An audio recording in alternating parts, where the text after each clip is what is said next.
All right, people. So, yeah, the old guard too. Boy, it's been 5 years, right? 5 years since the first film, you know.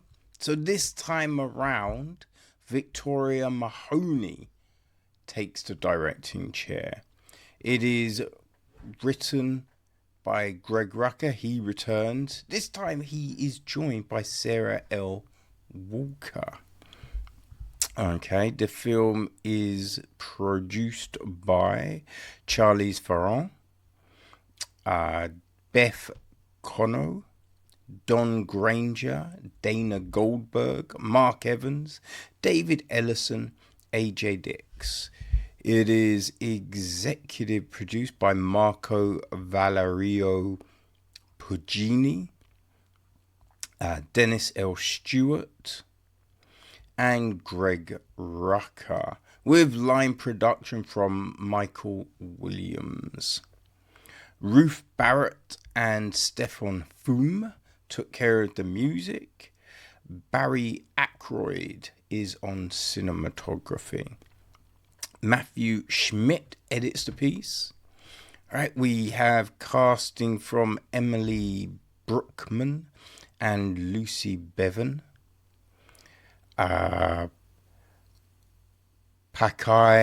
Meduri is production design. Laura Bonney, Federico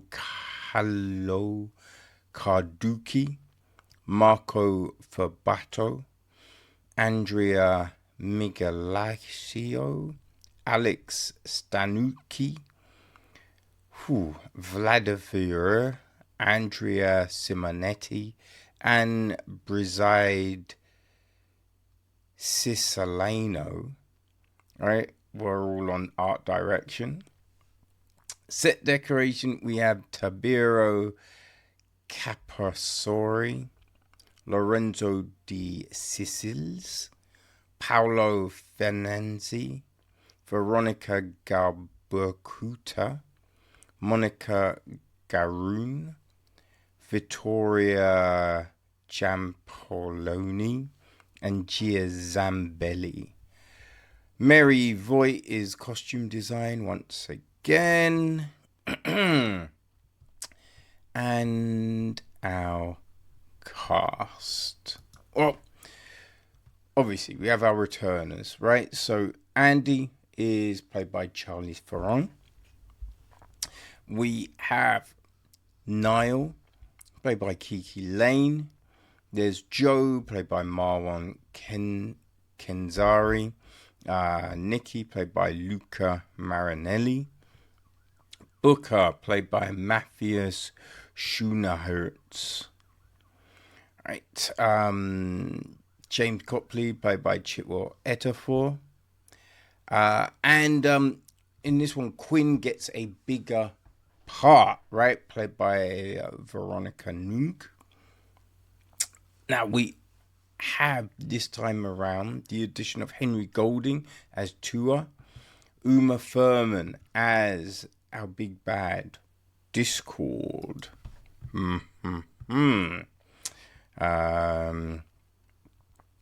Louise is played by Kamil Nozniski. Konrad, played by Slavko Sobin. Yeah, I think that's basically it, right? That's our main cast. The gist of the story: Andy and a team of immortal warriors continue their mission to protect humanity. This time they have to face off against a formidable new foe who threatens the very fabric of the old guard, while also dealing with the return of an immortal who is thought to be long lost. So, yeah, as I say, like, after the first film, and I remember, as I said, I enjoyed the first film the first time I watched it. So I was happy that, they greenlit a sequel. Especially, as I mentioned, right?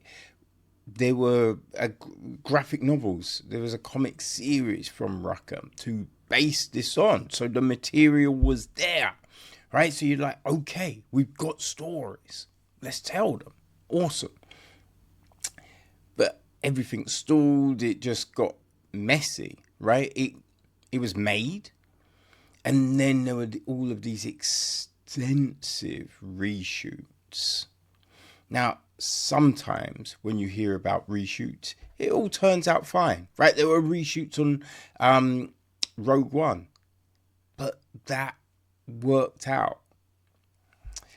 I don't know if it worked well. I would say it didn't with this, right? Because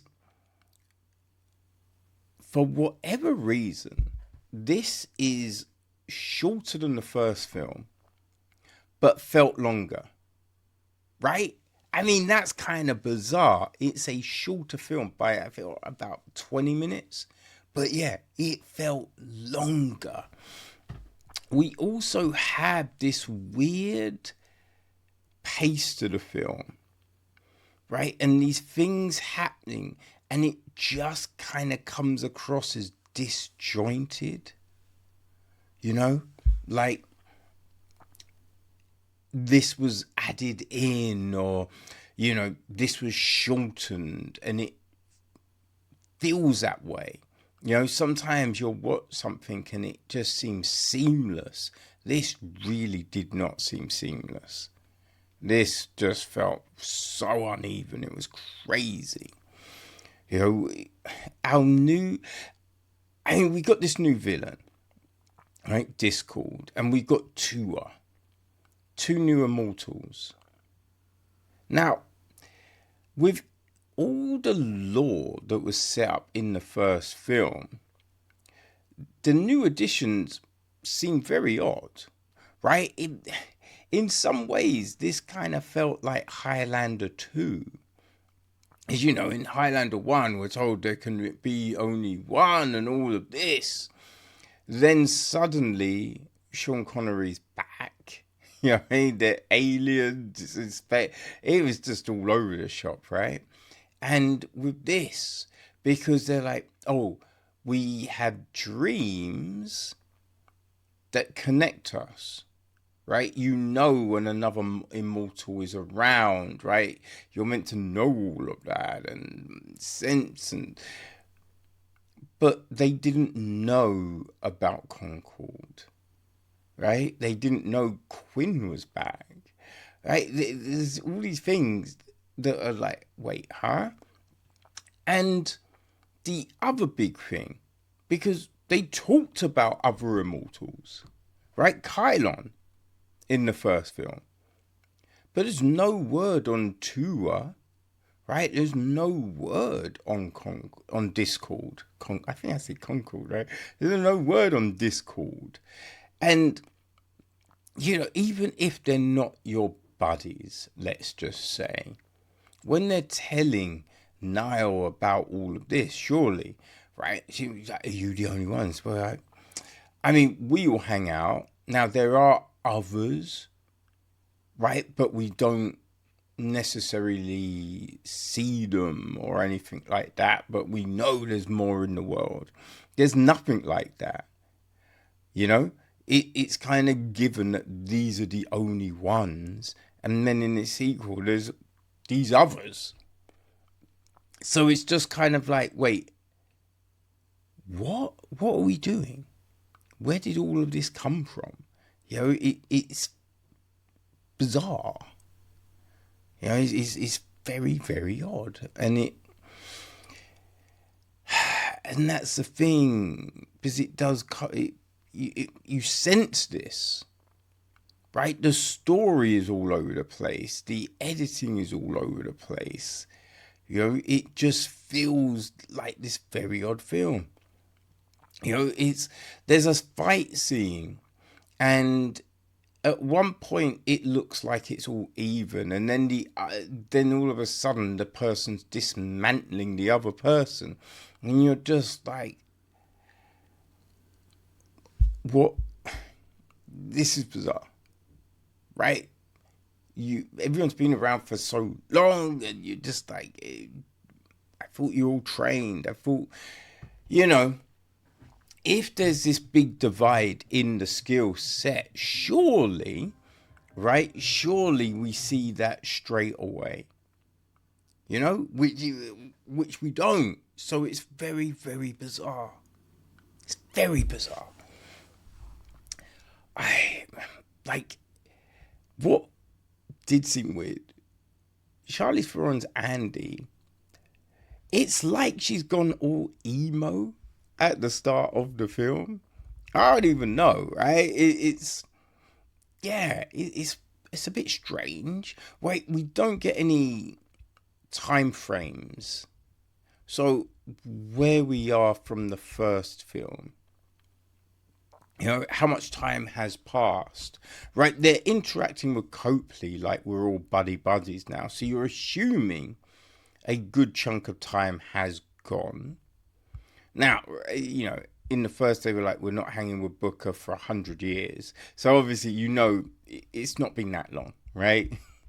But yeah, it's just like, has it been 6 months, a year? Like, what are we saying? I don't know, right? There's just these things, like they go out.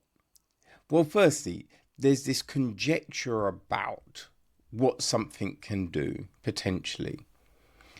And on first attempt, it's like, oh yeah, it works. That works. And you're just like, okay, all right. You know? And then they go on this mission and they're like, oh, I think they're trying to separate us, but do nothing to try and stay as a cohesive group.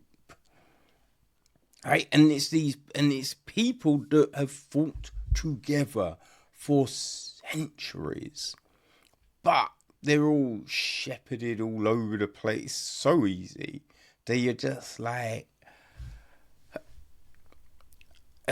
it feels like they're amateurs, but we know they're not amateurs. So what is this nonsense?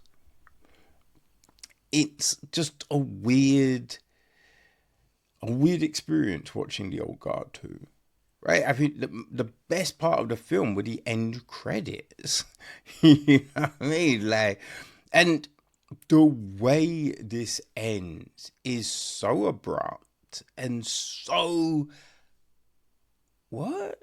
Like, the first film ends and we get the kind of stinger that's like, oh, there's probably going to be more, right?